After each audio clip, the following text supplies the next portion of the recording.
Hola, hoy vamos a ver cómo fácilmente cambiar el tipo de navegación por sistema en Samsung Galaxy Z Fold 7.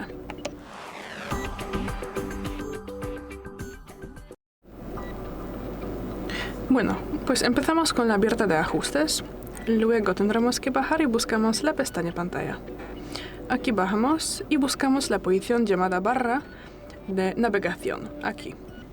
Y bueno, y tras eso vamos a ver dos modos. Ahora usamos los botones virtuales y aquí podemos verlos. Y si queremos cambiar la disposición de ellos, para esto, si ya los tenemos puestos, tendremos que acceder a los ajustes o más opciones. Y bueno, y aquí podemos cambiar la disposición de ellos y también aquí podemos cambiar su posición. Y bueno, salimos y aquí podemos activar los gestos y también tras su activación aquí podremos acceder a sus propios ajustes y aquí podemos cambiar la sensibilidad de ellos y ya es todo. Gracias por ver el vídeo, dejadnos un like y suscríbanos. Hasta luego.